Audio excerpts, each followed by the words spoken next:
तो उसकी परिस्थिति, प्रवृत्ति, प्रमुख कवि, कवियों की प्रमुख रचनाएं, कालखंड और कालखंड की परिस्थिति या पृष्ठभूमि, इन्हीं के आलोक में किसी भी काल को हम समझेंगे। ठीक है, तो जैसा मैंने आपको कहा कि आधुनिक काल की पृष्ठभूमि हम समझ चुके हैं, और आधुनिक काल के अंतर्गत जो आपके पाठ्यक्रम में है, भारतेंदु युग से लेकर के आपका समकालीन कविता तक तमाम चीज़ों को पहले हम संक्षेप में समझ लेते हैं। भारतेंदु युग की जब हम बात करते हैं तो आपने ये सुना होगा, पढ़ा होगा कि भारतेंदु युग से ही या भारतेंदु युग के रास्ते से ही आधुनिकता हिंदी साहित्य में प्रवेश करती है ना। यानी कि आधुनिकता जो है उसका प्रस्थान बिंदु यानी कहाँ से प्रारंभ हुई, तो हम भारतेंदु युग से मानते हैं। और चूंकि भारतेंदु ने एक ऐसा नेतृत्व प्रदान किया कि साहित्य पूरी तरह से एक नई दिशा पकड़कर चलने लगा, जिसके लिए यह भी कहा जाता है कि हिंदी नई चाल में ढली, है ना। आधुनिकता का प्रवेश होता है और भारतेंदु के कुशल नेतृत्व में उस समय जो साहित्य रचा गया उसमें परंपरा का संरक्षण भी था और नवीनता की स्वीकारोक्ति भी थी, है ना। पुराने को छोड़ा नहीं गया था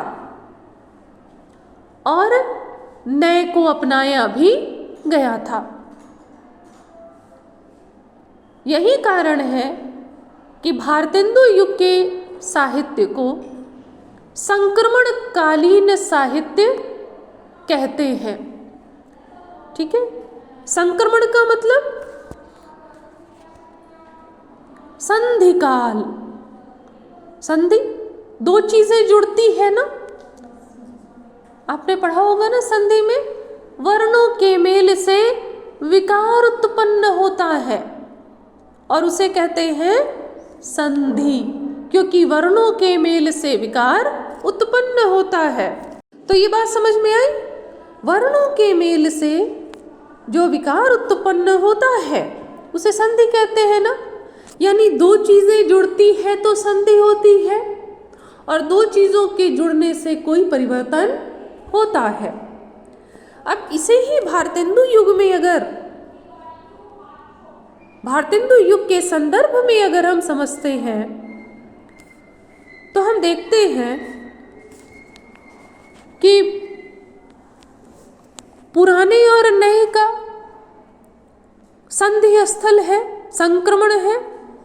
पुरानी परंपराएं भी है, भक्ति, नीति, श्रृंगार की कविताएं भी लिखी जा रही है और आधुनिकता को भी अपना रहे हैं ना। कैसे? राष्ट्रभक्ति, समाज सुधार, समाज के अंधविश्वासों पर, कुरीतियों पर, बुराइयों पर चोट, देश की आर्थिक, सामाजिक, राजनीतिक दशा पर कविताओं के माध्यम से टिप्पणी करना,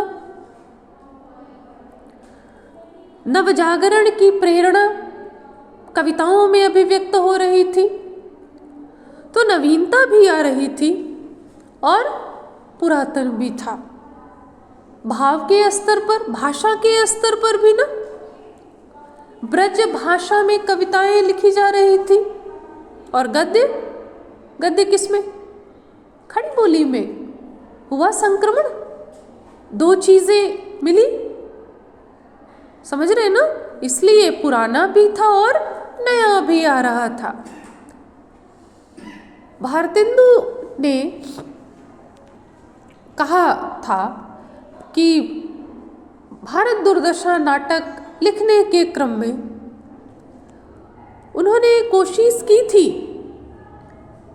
कि हिंदी में कविताएं लिखें। आप देखते होंगे हिंदी में है ना, उसमें जो अंधेर नगरी में है, भारत दुर्दशा नहीं, अंधेर नगरी में है ना, बीच बीच में नहीं पढ़ा है आप लोगों ने? चूरन साहब लोग जो खाता सारा हिंद हजम कर जाता। जितने दुकान में बाजार में विक्रेता लोग हैं वे सब खड़ी बोली में बोल रहे हैं ना, तो खड़ी बोली थी उसमें, ठीक है। लेकिन भारतेंदु कहते हैं कि प्रयास करके भी मैं खड़ी बोली में अच्छी कविताएं नहीं लिख सका। लेकिन गद्य तो लिखे जा रहे थे। संक्रमण है ना यहाँ पर भी, भाषा के स्तर पर भी, भाव के स्तर पर भी संक्रमण है। तो भारतेंदु युग में यह चीज़ हम देखते हैं। और हम देखते हैं कि 1850 में भारतेंदु का जन्म हुआ था। भारतेंदु बहुत कम उम्र पाए थे, है ना। 1850 में जन्म हुआ था और 1885 में उनकी 35 वर्ष की अवस्था में ही मृत्यु हो गई थी।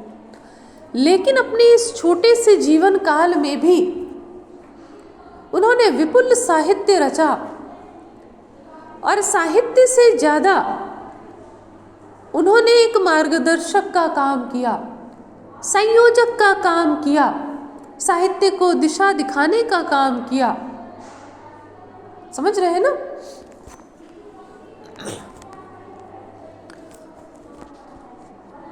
भारतेंदु का योगदान कई स्तरों पर है, कई स्तरों पर उनका योगदान है।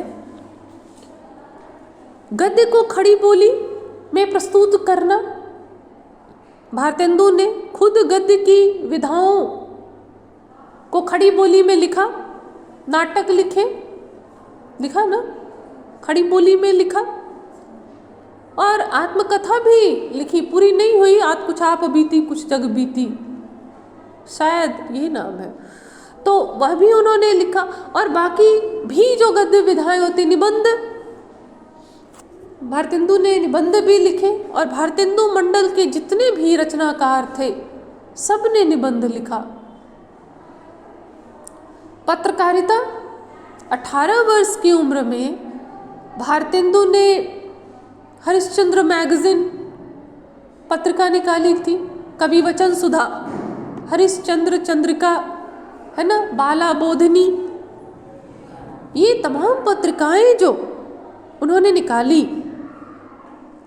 तो जितने भी, भारतेंदु ही नहीं, भारतेंदु युग के बाकी जो भी रचनाकार हैं, ये सभी रचनाकार के साथ साथ पत्रकार भी थे। आपको एमए के पाठ्यक्रम में हिंदी पत्रकारिता का विकास भी पढ़ना है, देखिएगा सिलेबस में, अभी ना है बाद में है, लेकिन हिंदी पत्रकारिता का विकास भी पढ़ना है। पत्रकारिता जो भारतेंदु युग के रचनाकार थे,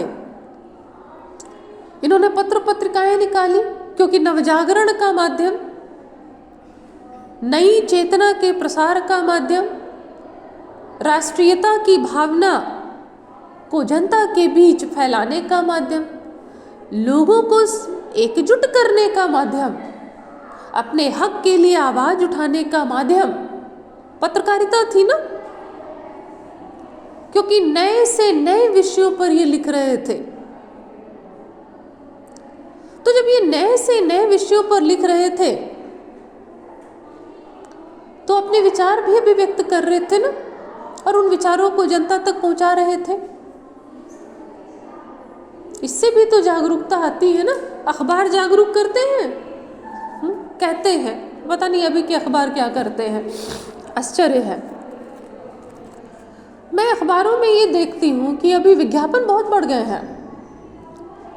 मतलब छोटी छोटी चीज़ें भी होती हैं, सरकार की उपलब्धियाँ, तो पूरे बड़े पेज का विज्ञापन आता है, और विज्ञापन से अखबारों को बहुत बड़ी कमाई होती है। लेकिन जितने विज्ञापन बढ़ते हैं तो अखबार का आकार भी तो बढ़ना चाहिए, पन्ने बढ़ने चाहिए ना। विज्ञापन बढ़ रहे हैं, पन्ने घट रहे हैं। एक दिन अखबार अभी 2-3 दिन पहला आया, मोटा तगड़ा अखबार आया, मुझे लगा अच्छा आज क्या हो गया, कुछ हुआ नहीं था। वो जेईई का रिजल्ट निकला था तो ढेर सारे कोचिंग संस्थान के बहुत सारे विज्ञापन थे, तो अखबार मोटी हो गई थी उस दिन, समझे। खैर, लेकिन उस समय पत्रकारिता जो थी, पत्रकारिता एक जुनून थी, समझ गए ना, क्योंकि जानते थे कि जनता को अपनी बातों को अभिव्यक्त करने का माध्यम है पत्र पत्रिकाएं, नवचेतना जगाने का माध्यम है पत्र पत्रिकाएं, ठीक है ना। आप लोग बहुत सी पत्र पत्रिकाओं का, ब्राह्मण, हिंदी प्रदीप, ये सारी पत्र पत्रिकाओं के नाम सुने होंगे, है ना। आनंद कादम्बिनी, बहुत सारी पत्रिकाएं हैं, देखिएगा। तो पत्र पत्रिकाएं भी प्रकाशित हुई भारतेंदु युग में। और अभी आपको लग रहा होगा मैं बिखरा बिखरा बता रही हूँ, हाँ मैं अभी बिखरा बिखरा ही बताऊंगी, क्योंकि मैं अभी कुछ क्लास आपको 2-3 ऐसे ही सारे काल को समेट करके बताऊंगी, क्योंकि आप पढ़ चुके हैं ना बीए में। और उसके बाद जब एक एक युग को मैं पढ़ाऊंगी तो आपको मैं विस्तार से एक एक पॉइंट अलग करके आराम से बताऊंगी, ठीक है ना। तो समझिए जो बता रहे हैं। गद्य की भाषा, खड़ी बोली विकसित हो रही थी, पद्य की भाषा।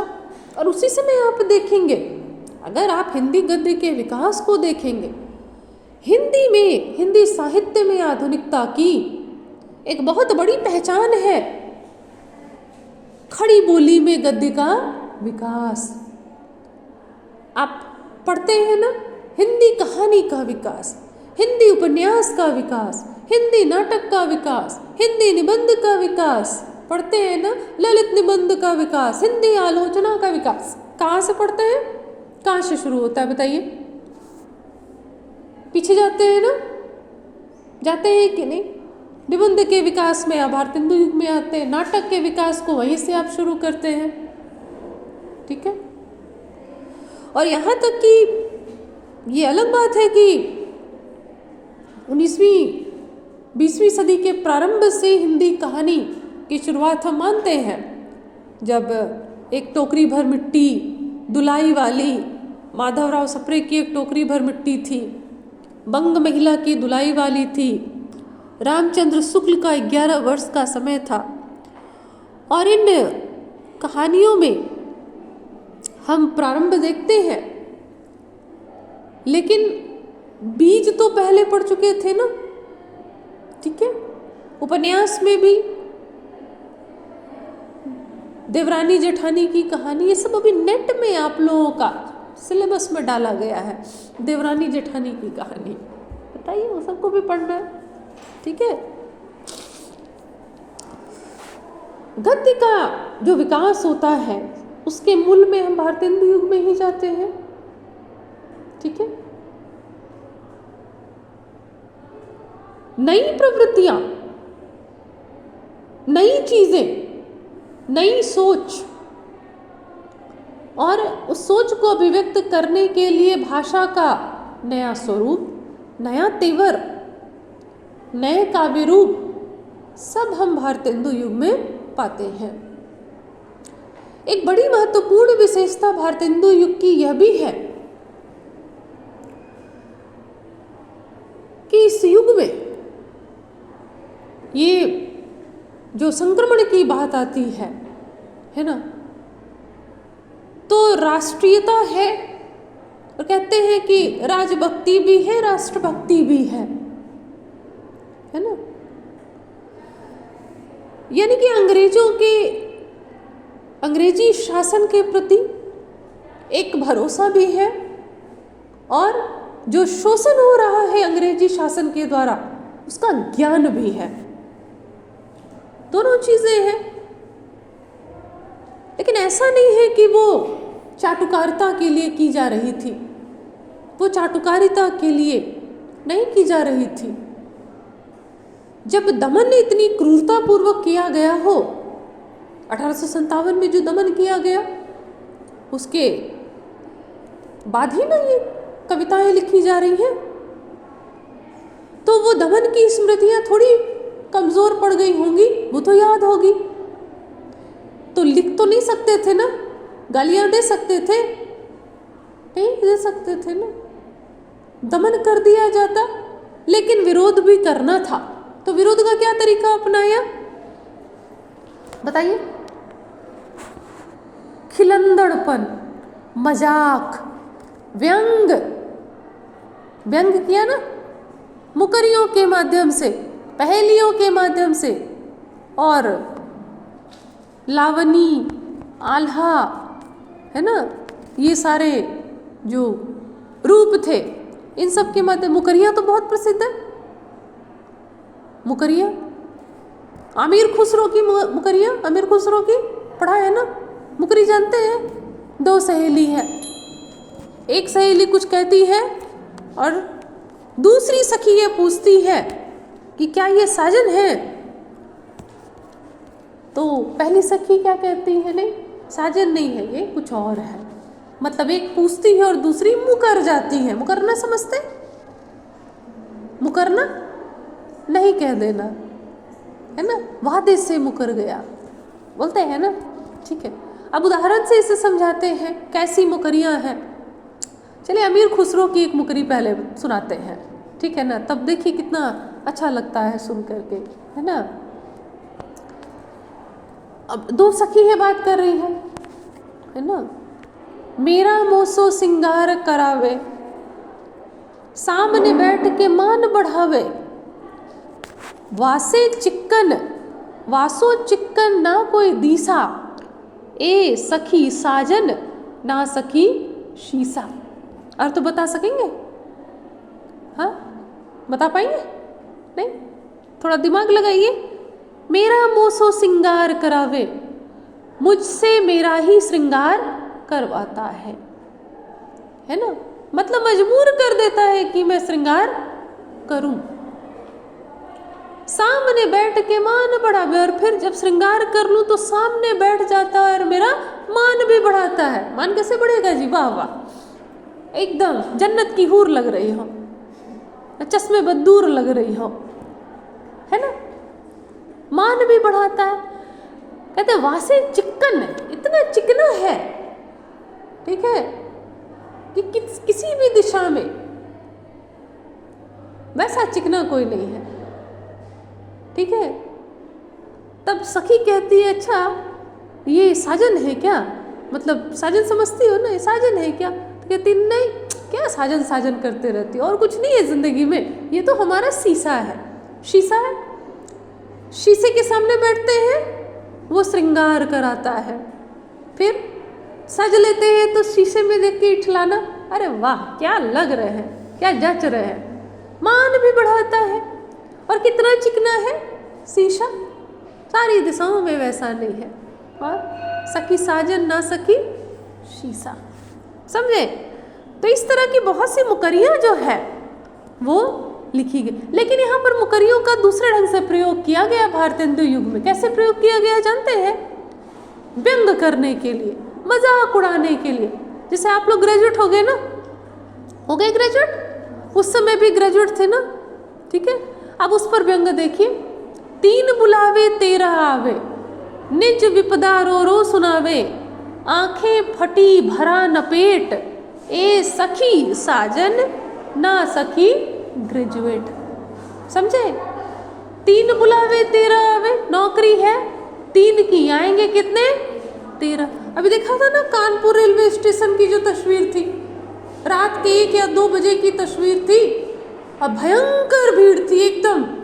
मतलब कि लग रहा था कि 1 इंच, 1 तिल भर जगह नहीं है, इतने कैंडिडेट वहां पर गए हैं, लाखों लोग गए हैं। 50 या 60 हज़ार की वैकेंसी है, लाखों लोग गए हैं। सोचिए क्या हालत है आज बेरोजगारी की। तो वो है ना, 3 बुलावे 13 आवे। आज को 3 बुलाएंगे तो 3000 आ जाएंगे, 3 लाख आ जाएंगे, ये होता है ना। और जो भी आएंगे नीचे विपदा रो रो सुनावे। अब सबकी अपनी विपदा है ना, मुझे क्यों नौकरी दीजिए। आजकल तो विपदा भी कोई नहीं सुनता है ना। और आंखें फटी, आंखें फटी हुई है, आंखें कब फटती है? कोई किसी चीज की उम्मीद करते हैं ना, हाँ उम्मीद करते हैं तब न जी। अब भरा न पेट, पेट खाली है। कहती है ये सखी एक साजन है, हाँ साजन भी वैसे ही है ना, प्रेमी। 3 बुलाइए 13 प्रेमी आ जाएंगे, सब अपने अपने विपदा कि मैं ही सबसे सुयोग्य पात्र हूँ, मेरा ही वरण करो, स्वयंवर में माला मेरे ही गले में डाल दो। होगा कि नहीं? निज विपदा सुनाएंगे ना। और आंखें फटी हुई है, पेट खाली है, कुछ नहीं है, ठन गोपाल सब है, कंगले कंगाल सब है ही ना। और कहती है सखी साजन है, ऐसा तो साजन ही हो सकता है कि 3 बुलाओ तो 13 आएगा, अपनी अपनी विपदा सुनाएगा। बोलती नहीं, ये तो ग्रेजुएट है। तो इस तरह से इन लोगों ने मुकरियों का जो प्रयोग किया ना, वो मतलब कि उस समय की जो दुर्दशा थी देश की, जो कुव्यवस्था थी, उस पर चोट करने के लिए